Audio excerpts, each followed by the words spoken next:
Bana, mambo vipi? Mimi naitwa Michael Ngalia, lakini siko peke yangu, niko na rafiki yangu naitwa Maisha Mbangere. Bana, leo tunazungumzia kuhusiana na ripoti ya CAG ina msaada gani katika taifa. Mimi nasema ripoti ya CAG haina msaada wowote katika taifa hili.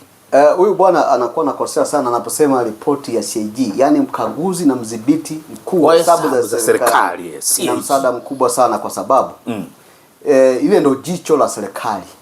Jicho ambalo linamulika kila mahali, kila idara, kila kitu kuonyesha kwamba hapa kuna mapungufu kadhaa. Kwa mfano mwana sisi tuko kwenye bunge la bajeti.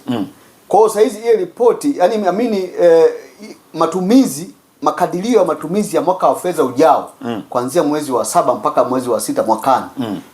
Ukishatumia CAG anakuja kumulika ulichokuomba kama bajeti umefanya ndivyo ambavyo ulivyoomba. Kama sivyo ndio maana anaonyesha. Kwa anamulika kila idara, kila mahali anaonyesha mapungufu yake. Na ndio maana utakuta kuna taasisi nyingi zinapata hati safi, taasisi chache sana ambazo zinapata hati chafu, na nyingine inapata hati ya wastani au ya kuridhisha. Si kama elewa. Sasa ile pale inampa mwanya au inampa mwanya serikali kuu kuonyesha kwamba hapa mazingira haya yako vibaya, hapa hiki ufanye hiki. Pale ndio inapotokea sasa mazingira ambayo watu wengi wanafukuzwa kazi, wanahamishwa, wanatoka kwa sababu ya ufanisi huo. Kwa hiyo ripoti ina umuhimu sana na inaleta ufanisi kwenye serikali. Umeweka faida pale, lakini ungemalizia kidogo kwa mara baada sasa kujua kwamba kuna madudu yamefanyika pale, hatua zipi zinachukuliwa. Acha hiyo. Unamkumbuka mzee Asadi Namkumbuka vizuri. Kuna speech yake moja kuzungumza kwenye vyombo vya habari akasema kwamba sisi tunafanya kazi yetu, tunamaliza, tunaachia wao sasa wachukue hatua. Kuna hatua ambazo zinachukuliwa. Wewe unasema kwamba hatua iliyochukuliwa ni mtu kuhamishwa. Yaani hata juzi waziri mkuu amesema kwamba yani wewe unatuibia hapa. Umeelewa vizuri Alafu tunakupa na nauli, tunakuhamisha yani kituo, tunakupa na nauli ya kwenda ukatuibie tena sehemu nyingine. Si unaelewa vizuri Lakini nirudi pale ulipozungumzia kuhusiana na watu wanafukuzwa kazi. Hii kidogo kumbukumbu inanipa shida. Zipo kumbukumbu inanipa shida, nikumbushe kidogo. Zipo kumbukumbu nyingi sana. Unaona Lakini je, baada ya hapo fedha zinarudi au inakuwaje? Kwa sababu issue ni kwamba huyu hapa anatuambia hela zilizoibiwa. Je, zinarudi? Kwa sababu ili tuwe na faida, lazima zile hela zirudi.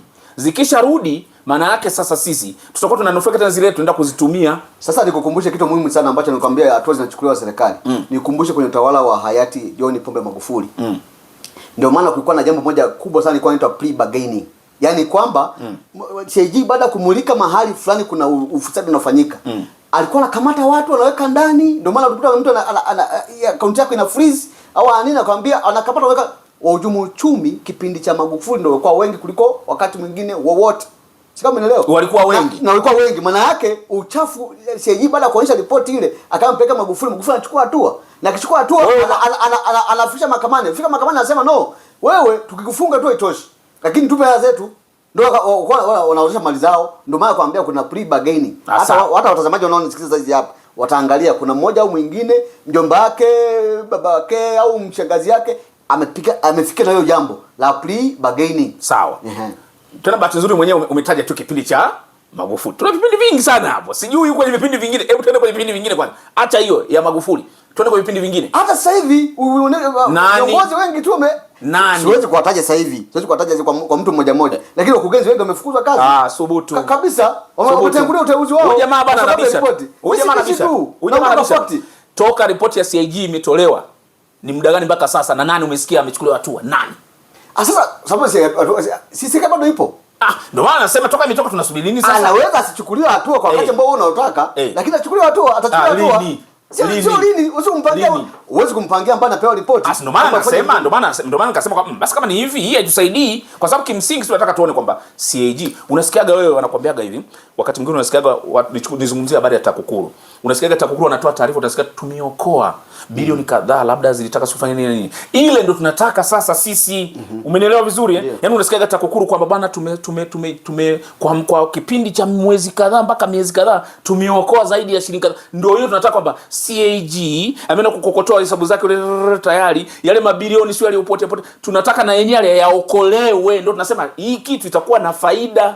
Sasa ndio maana nakwambia hatua ambazo zinachukuliwa saa nyingine sio lazima hiyo public. Sio umeelewa? Sio lazima iwe public kwa umma. Kwa hiyo kwenda kuisoma na kukabidhi rais pale tunaenda public, ila hatua tunaenda kimya kimya. Ndio nasema hatua naamini mimi zinachukuliwa. Na watu naamini hujaona na wanatenguliwa. Mimi sijakusikia. Hazipo. Mimi sijakusikia kwamba mtu ametenguliwa kwa sababu zipo hatua nyingi. Sijakusikia mtu ametenguliwa tu kwa sababu ya nani? Ripoti ya CAG. Zipo nyingi sana. Nani? Na moto kubisha tu hapa. Nani ametenguliwa kwa sababu ya CAG? Siwezi kumtaja hapa lakini watu wengi wanatenguliwa. Basi tuseme sawa ametenguliwa, basi nikubaliana nao ametenguliwa. Fedha zetu ziko wapi? Sasa ndio tuziokoe sasa, zirudi sasa. Yaani kwamba sawa nilikubaliana na wewe kwamba watu hatua zinachukuliwa na wanatenguliwa sawa. Kuna mtu amefilisiwa? Ndio.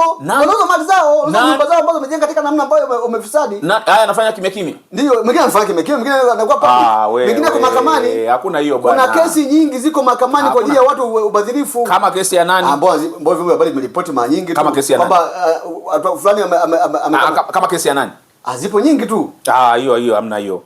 Yaani mimi siya kusikia kabisa kwamba kwa mfano lile kabrasha lile la unavyosema kesi ya nani, unataka nikutajia kesi ambayo ni maarufu sana kwenye nchi hii. Taja. Ambayo nimetaja. Lakini Ruge Malela kwamba kwa sababu ya ufisadi huo. Ilikuwa ripoti ya CAG. Ndio. Sio ripoti ya CAG. Ilikuwa mwaka gani?